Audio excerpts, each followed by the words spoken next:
Good morning, Your Eminence, Cardinal Yuso, cardinals, bishops, rabbis, clergymen, persons of all faiths, of all religions.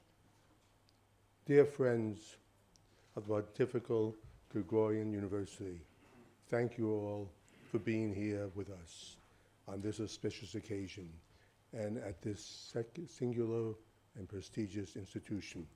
Good morning. As the President of the World Jewish Congress, I am proud and honored to join you today in a venue not far from the center of the Catholic world, the Vatican. As a Jew, I am delighted to take part in the exalted effort to deepen understanding and encourage closeness between two ancient religions that grew from the same ancient tree. As an individual, I am pleased to be a humble partner in the effort to foster harmony among the world's major monotheistic religions and among all human beings who live on this good planet. Ladies and gentlemen, the 21st century has conferred an unprecedented blessing on mankind. Throughout the world, we are witnessing economic and technical progress that has ushered an era of fewer wars and less poverty, hunger, and disease than any other period of history. Over the last few decades, billions of people were lifted from abject poverty for the first time in their lives. They have access to clean water, nutritious food, basic health care, and some form of permanent dwelling. The road is long, so many still suffer from shameful scarcity. So many are still without homes and work, and some must still endure hunger. But thanks to God's grace, modern man and woman have succeeded in creating a human environment that supplies a significant part of humanity with a significant part of their basic needs. Alas, the 21st century also presents humanity with a daunting challenge. Economic development goes hand in hand with declining spirituality. Technical advances have quickened a deep spiritual crisis. While we are still able to supply more of the basic physical necessities of so many, we are failing to address their deep existential and emotional needs, the decline of religion, and the fact that a substitute for religion has not been found, leaves the soul of modern men and women hungry and thirsty. And at the same time, in front of our very eyes, machines threaten to replace man, developing a ravaging of this planet and threatens the future of the world. Extremism is replacing moderation, and hate is replacing love. We are seeing less understanding, less tolerance, less sensitivity, and less empathy. Terror is raging, and so does the persecution of minorities.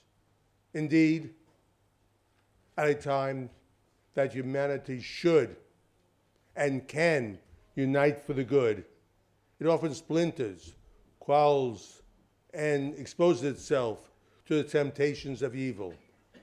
Thankfully, that darkness has been pierced by the ray of light that is the document on human fraternity. Signed on February 4th this year at Abu Dhabi by His Holiness Pope Francis and the Grand Imam of Al-Azhar, Sheikh Ahmed El-Tayeb. This inspiring document, presented to the world by the undisputed leaders of the Catholic Church and Sunni Islam, can be likened to a spring of water in the desert.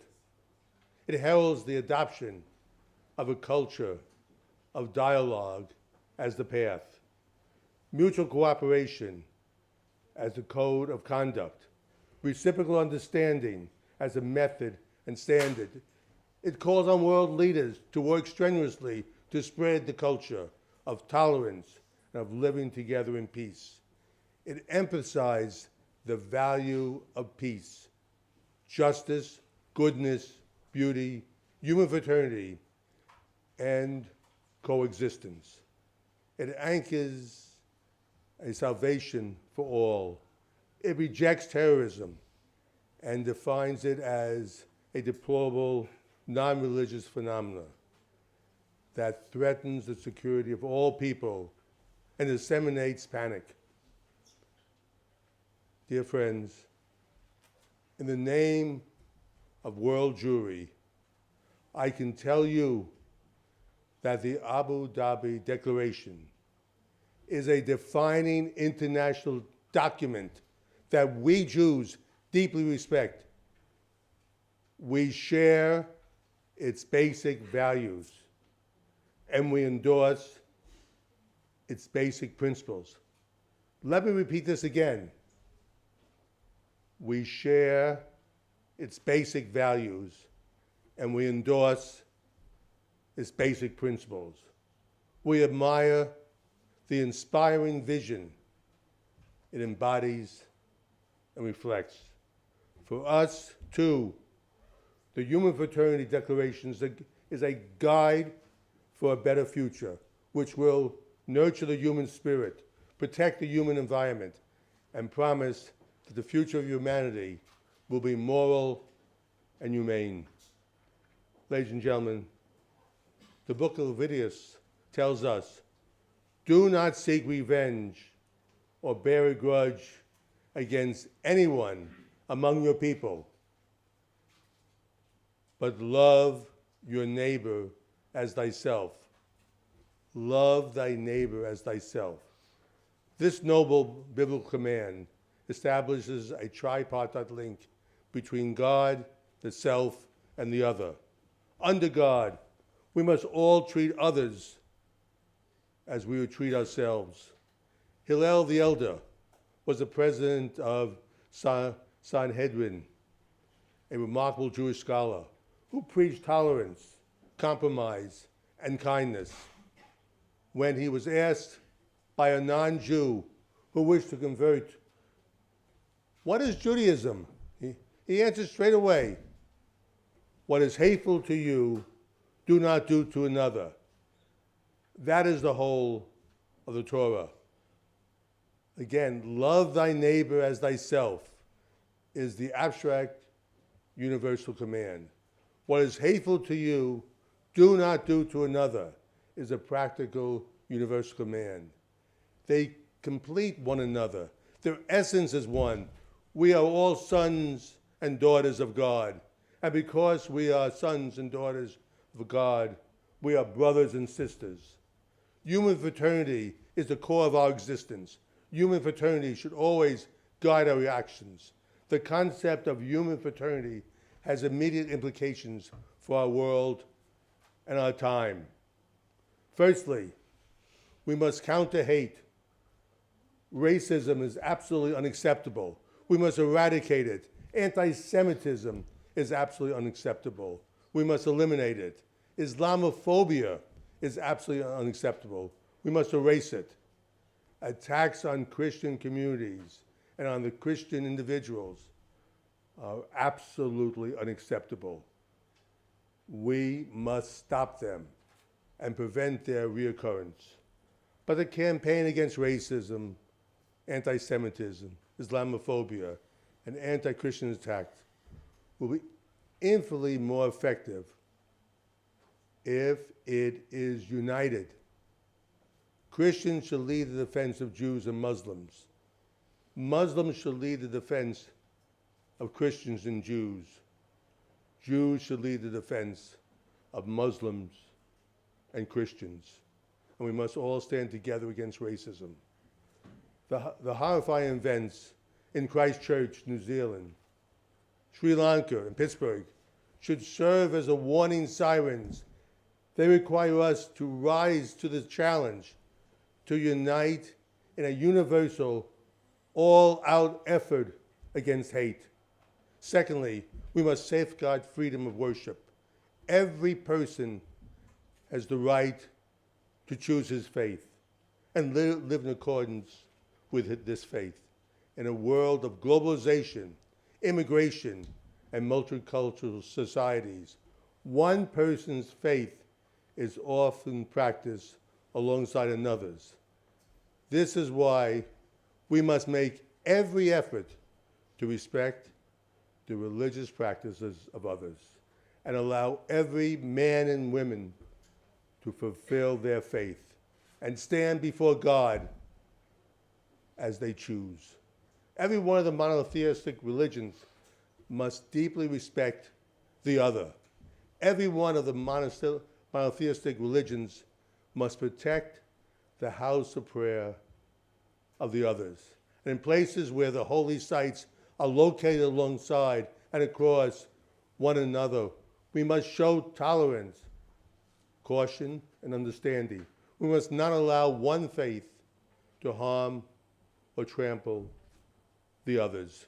People of faith of all religion must join hands and make clear that freedom of worship is universal and absolute and can be exercised everywhere, at all times, for the good of all men and women. Thirdly, we must strive towards peace. In the Hebrew language, there is no word more sacrosanct than shalom, salam, pax, peace, frieden, mir, amani.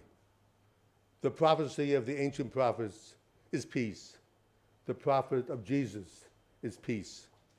The prophecy of Muhammad is peace. Humankind's fervent yearning is the yearning for peace. And in our interconnected era, the world has turned the world into a small village. Peace is possible. Peace is within reach. But in order to advance towards peace, we must all be brave and big-hearted.